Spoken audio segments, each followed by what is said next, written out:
Hello दोस्तों, कैसे हो सब लोग। और मज़े में होंगे सब और अच्छे से पढ़ रहे होंगे। एग्ज़ाम आ रहे हैं सबके, तो तुम लोग अच्छे से पढ़ रहे होंगे और तुम लोग भी अच्छे से पढ़ रहे हो। ठीक है, तुम तो पढ़ ही रहे हो ना रविनाश, पढ़ रहे हो ना, नहीं पढ़ रहे हो, पढ़ रहे हो ना, हाँ तो पढ़ रहे हो। ठीक है, तुम लोग तो पढ़ ही रहे होंगे। ठीक है, अब मैं कैसे बताऊँ, तुम मैसेज में कमेंट बॉक्स में बोल देना कि हम भी पढ़ाई कर रहे हैं, अच्छे से समझ में आ रहा है। ठीक है, और आज हम क्या, हमारा जो चैप्टर है वो चल रहा है, दूसरा चैप्टर था हमारा चल रहा है, उसके अंदर हम आज क्या पढ़ेंगे, बहुत ही इंटरेस्टिंग है। और आगे जो याद होगा, अगर वो पिछले वाला याद होगा तभी तुम्हें ये समझ में आएगा, ऐसा नहीं है मैंने पढ़ाया याद तो होगा सही। ठीक है, तुम पढ़ भी रहे हो, तुम भी पढ़ रहे हो ना, याद होगा अभी बताना तुम लोग, देखना।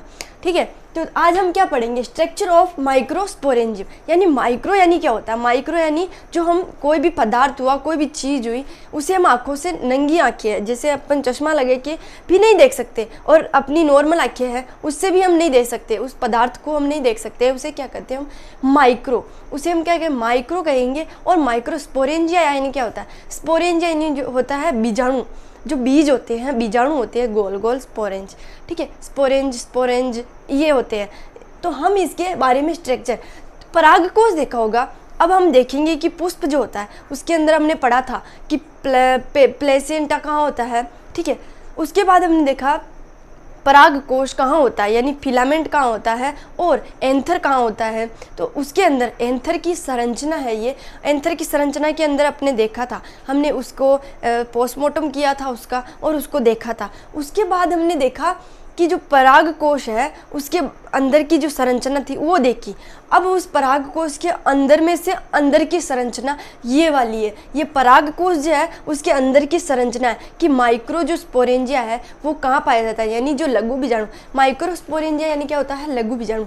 ये लघु बीजाणु की जो संरचना यानी संरचना है, लघु बीजाणु की संरचना है, जिसके बारे में आज हम पढ़ेंगे। ये क्या है, सबसे पहले ये जो पूरा डायग्राम है, ये जो डायग्राम बना हुआ है, ये छोटा सा ये पूरा भाग है, ये पूरा वाला भाग है, जिसका आधा यहाँ से ये देख रहा है रेड, यहाँ से ये जो भाग टूटा हुआ है ये पूरा इसका अंदर का स्ट्रक्चर है। तो ये सबसे पहले ये देखते हैं कि जो परागकोश होता है उसके अंदर लघु बीजाणु होता है। लघु बीजाणु के अंदर 3 तरह की लेयर पाई जाती है, 3 तरह की लेयर पाई जाती है।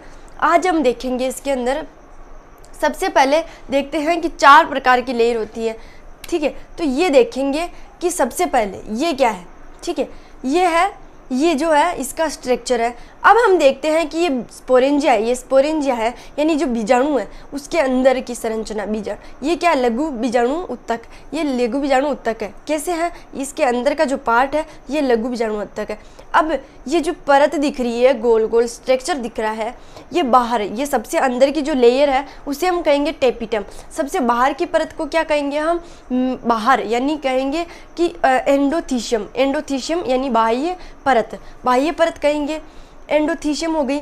अब दूसरी जो लेयर है अंतथीशियम, इसे हम क्या कहेंगे, अंतथीशियम, है ना, जो अंदर की है एपी, है ना, इसे कहेंगे अंतथीशियम। दूसरी लेयर है अंतथीशियम। ये हो गई अंतःस्थावना, है ना। इस स्पोरेंजिया जो होते हैं, बीज जो होते हैं, उसके जो बाहर की लेयर होती है उसे हम क्या कहते हैं, अंतःस्थावना। उसके बाद जो बीज की मध्य परत होती है उसे हम क्या कहते हैं, मध्य परत। ये क्या होती है, ये मध्य परत जो होती है 1 2 3 लेयर के अंदर होती है, डिवाइड होती है। लेकिन जो बाह्य परत होती है यानी एंडोथीशियम जो होती है वो क्या होती है, वो एक ही परत में होती है। दूसरी परत, उसके पास की जो परत होती है वो अंतथीशियम होती है। उसके बाद हम देखते हैं वो मध्य यानी मध्य परत होती है। उसके बाद हम देखते हैं टेपिटम परत होती है। तो इसके अंदर हम पढ़ेंगे सबसे पहले देखते हैं ये जो परत दिख रही है, सबसे पहले ये क्या है ना, ये परत है। 4 प्रकार की जो परतें होती है वो पाई जाती है। परतें जो है वो क्या है, ठीक है, परतें जो होती है, जैसे ये परत जो है वो सुरक्षा करती है, किसकी, माइक्रोस्पोरेंजिया की सुरक्षा करती है। जैसे अपना शरीर है वो क्या है, अंदर से तो क्या है, अंदर के जो पदार्थ या कोशिकाएं हैं, झिल्लियां हैं, जीव द्रव्य है, इनकी रक्षा करता है। अपना जो ये चमड़ी है, ये त्वचा है, ये अपनी सुरक्षा करती है। जो हेयर है, परजेंट, ये हमारी सुरक्षा करते हैं। वैसे ही इसके बाहर जो परत पाई जाती है, बाह्य परत, वो क्या करती है, इस लघु बीजाणु की सुरक्षा करती है। इसका मेन मुख्य कार्य है सुरक्षा करना, इसकी सुरक्षा करना। बाह्य परत है तो ये सुरक्षा करना। ये बाह्य परत जो है उसका नाम क्या है, बाह्य परत, एंडोथीशियम।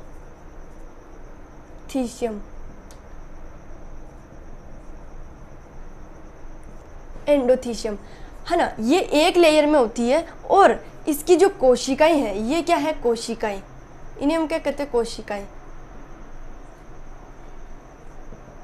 ठीक है, ये क्या है, कोशिकाएं। और ये सबसे बाहर की परत होती है जो माइक्रोस्पोरेंजिया होती है, उसकी क्या करती है, सुरक्षा करती है। दूसरी परत देखते हैं हम, दूसरी परत होती है एंडोथीशियम। कहने का मतलब ये तो है एंडोथीशियम, अब है अंतथीशियम। अंतथीशियम क्या, कौन सी होती है, एंटरथीशियम है ना। जो अंत परत होती है यानी मध्य परत, यानी बाह्य जो परत होती है उसके भीतर की परत, निकट की परत जो होती है उसे अंतथीशियम परत कहते हैं। इसे हम क्या कहते हैं, अंतथीशियम परत। इस परत को हम कहेंगे अंतथीशियम, अंतथीशियम,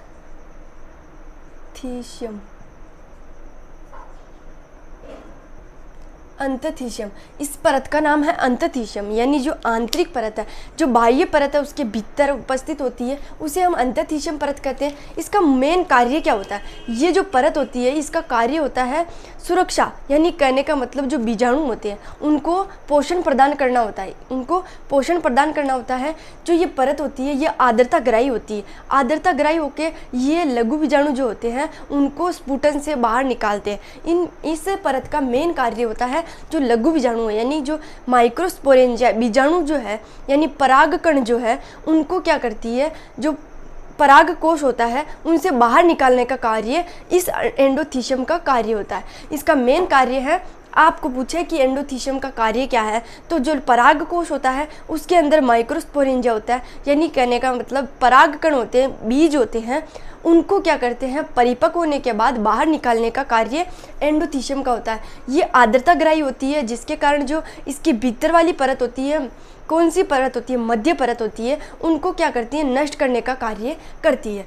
ठीक है, आ गए समझ में। इसकी जो कोशिकाएं होती है ये पोषण प्रदान करने का, जो बीजाणु होते हैं उनको पोषण प्रदान करने का काम होता है। ये जो कोशिकाएं हैं, बीजाणु जो है,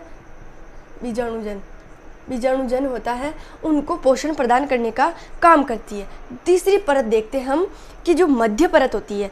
अब मध्य परत होती क्या है, ये 1 2 3 4 को इतनी लेयर की बनी होती है। ये एक परत हो गई, ये 2 परत हो गई, ये 3 परत हो गई। ये क्या है, मध्य परत है, यानी ये मिडिल लेयर है। लेयर यानी होता है परत और मिडिल यानी हो मध्य।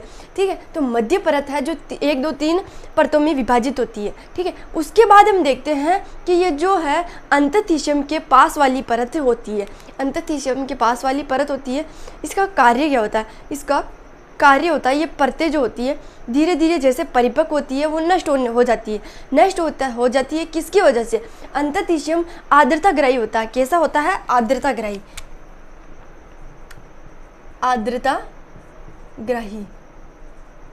आर्द्रताग्राही होता है, जिसके कारण ये मध्य परत होती है वो क्या होती है, मतलब नष्ट हो जाती है। और ये सेलुलोज जो होता है, सेलुलोज की बनी होती है ना। इसके बीच में जो होती है वो परतें कौन सी होती है, सेलुलोज की होती है। उसके बाद हम देखते हैं कि जो टेपिटम, सेलुलोज की परतें पाई जाती है। इनकी अंतथीशियम जो होता है, उसमें मैंने भूल गई थी बताना कि जो अंतथीशियम होता है वो कैसे होता है। अंतथीशियम जो होता है उसके बीच में क्या होता है,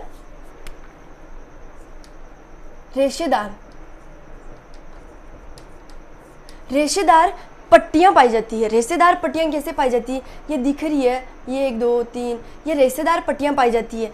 ये पट्टियाँ क्या करती है, पोषण प्रदान करने का काम करती है। रेशेदार पट्टियाँ पाई जाती है। ठीक है, जो क्या होती है, ये सेलुलोज की बनी होती है, जुड़ी हुई है, यहाँ से जुड़ी हुई है। ये सेलुलोज की परतें बनी होती है, सेलुलोज की होती है ये, है ना। इसके अंदर सेलुलोज आ गया अंतथीशियम के अंदर, और रेशेदार पट्टियाँ पाई जाती है। अब हम देखते हैं ये अंतथीशियम जो होता है वो आर्द्रताग्राही होता है। उसके बाद हम देखते हैं मध्य लेयर, यानी मिडिल लेयर जो होती है, मध्य परत जो होती है वो क्या होती है, नष्ट 1 2 3 4 इतनी लेयर बनी होती है। इसके जो ये परतें जो होती है इतनी विभाजित होती है, इतनी परतें होती है, ये मध्य परतें 2, 3, 4 परतें होती है, ठीक है। उसके बाद ये जो परतें होती है ये नष्ट करने का काम करती है, ये परतें नष्ट हो जाती है, धीरे धीरे नष्ट हो जाती है, जैसे परिपक्व होती है वे नष्ट हो जाती है। कैसे होती है? नष्ट हो जाती है, ठीक है, नष्ट हो जाती है, तुमको तो पता ही नहीं मैं, ठीक है, ये नष्ट हो जाती है। उसके नष्ट होती कैसे है? ये जो अंतःशियम जो है ये लेयर आर्द्रताग्राही होती है, जिसके कारण ये मध्य परत जो होती है धीरे धीरे नष्ट हो जाती है। उसके बाद जो हम देखते हैं कौन सी? टेपिटम, सबसे विशिष्ट परत। आपके क्वेश्चन आएगा इसका मेन इम्पोर्टेंट, हम इसके अंदर जो पढ़ते हैं वो टेपिटम, ये हमारा क्वेश्चन बनता है इसमें। टेपिटम ये किसको पोषण प्रदान करता है? जो परागकण होते हैं, परागकणों को पोषण प्रदान करने का कार्य करता है, ये स्पुटन में कार्य करता है। स्पुटन जो होता है, जो परागकण होता है वो फूटता है, जैसे परागकण उनको बाहर निकालने का कार्य टेपिटम का होता है। और उनको टेपिटम यानी जो है टेपिटम को परत जो है वो क्या करती है? उनको पोषण प्रदान करने का कार्य करती है सबसे पहले, ठीक है। लेयर जो होती है वो बहुकेंद्रीय होती है, इनमें कोशिकाएं पाई जाती है। ये अंतर विभाजन कहने का मतलब अर्धसूत्री विभाजन के द्वारा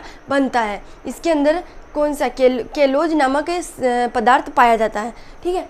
अब हम देखते हैं कि ये क्या है, ये जो है परतें, ये क्या है, ठीक है, ये क्या है? रेड कलर के जो दिख रहे हैं इन्हें हम कहते हैं स्पोरेंजिया, यानी जो माइक्रोस लघु बीजाणु जो है ये वाले हैं लघु बीजाणु। और ये जो परतें दिख रही है ये वाली परतें, इन्हें हम क्या कहते हैं? अंतःशियम, अंतःशियम, अंतःशियम,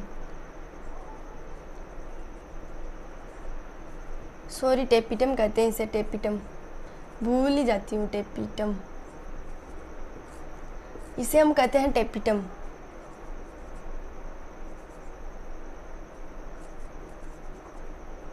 इसे हम कहते हैं टेपिटम, ठीक है। ये कौन सी परत है? टेपिटम। ये बहुकेंद्रीय होती है, इनमें कोशिकाओं का विभाजन होता है। इनमें क्या होता है? कोशिकाओं का विभाजन होता है। एक मेन कार्य होता है कि जो लघु बीजाणु है उनको पोषण प्रदान करने का काम करता है, पोषण प्रदान करता है। लेकिन वो कैसे करता है? जो कहने का मतलब जो पराग कोश है, पराग कोश होता है, उसके अंदर लघु बीजाणु होता है। लघु बीजाणु होने के बाद क्या करता है? ये पराग कोश को पोषण प्रदान करता है, पोषण प्रदान करता है। मेन कार्य इसका लघु बीजाणुओं को पोषण प्रदान करता है।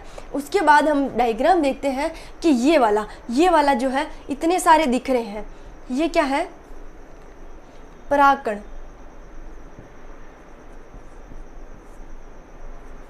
ठीक है।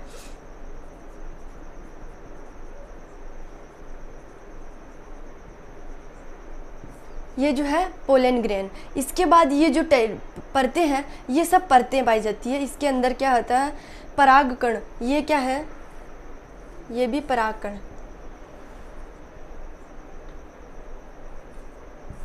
परागकण होते हैं, ठीक है। ये जो लेयर दिख रही है ये सुरक्षा करती है, ये जो लेयर होती है ये कौन सी लेयर होती है? ये सुरक्षा करती है इन परागकणों की, जिसकी वजह से ये परागकण नष्ट ना हो, अधिक से अधिक नष्ट ना हो, ठीक है। ये नष्ट हो जाते हैं। क्यों नष्ट हो जाते हैं? क्योंकि ये कमज़ोर होते हैं और इनका माध्यम कौन सा होता है? इनका माध्यम होता है जल। तो जल के अंदर ये नष्ट होने लगते हैं। इसकी वजह से ये जो लेयर होती है इनकी रक्षा करती है, इन परागकणों की रक्षा करती है, ठीक है। आई होप दोस्तों, ठीक है, आई होप दोस्तों ये वीडियो आपको पसंद आया होगा। अगर समझ में नहीं आया तो पूछ लेना, ठीक है। कहाँ नहीं आया? ये वाली, अच्छा ये वाली है टेपिटम, ठीक है। ये जो दिख रही है ये वाली, ये लेयर क्या होती है? टेपिटम होती है। इसका मेन कार्य होता है लघु बीजाणु जो होते हैं उनको पोषण प्रदान करने का कार्य करती है, ठीक है। अब तो आ गया, पोषण प्रदान करने का कार्य करती है। और अंतःशियम जो है वो क्या करती है? अंतःशियम लेयर होती है, आर्द्रताग्राही होती है, जो मध्य परत को गलाने का कार्य करती है, ठीक है। समझ में आ गया? अब हम नेक्स्ट वीडियो में मिलेंगे। आई होप दोस्तों ये वीडियो आपको पसंद आया होगा। अगर पसंद आए तो लाइक, सब्सक्राइब, शेयर ज़रूर करिएगा और नेक्स्ट वीडियो में हम मिलेंगे, ठीक है। धन्यवाद। अगर कोई डाउट हो तो कमेंट बॉक्स में आप बोल देना, तो मैं आपको बता दूंगी कि कहाँ पे सही है, या कोई भी मिस्टेक हो तो मेरे को बता देना। ऐसा कुछ नहीं है कि इनमें कोई भी गलत हो, इसमें कोई भी गलत नहीं होगा, ठीक है। हो जाए तो मैं बता दूंगी, ठीक है। अब हम नेक्स्ट वीडियो में मिलेंगे। अब हम पढ़ेंगे जो टेपिटम है उसके कार्य क्या है। आपका मेन पॉइंट है टेपिटम, इसके अंदर टेपिटम को ज़्यादा याद रखना है, इसका कार्य क्या है ना। अब अगर नोट्स चाहिए तो आप कमेंट में बोल देना, मैं नोट्स बना के भी भेज दूँगी आपको, ठीक है।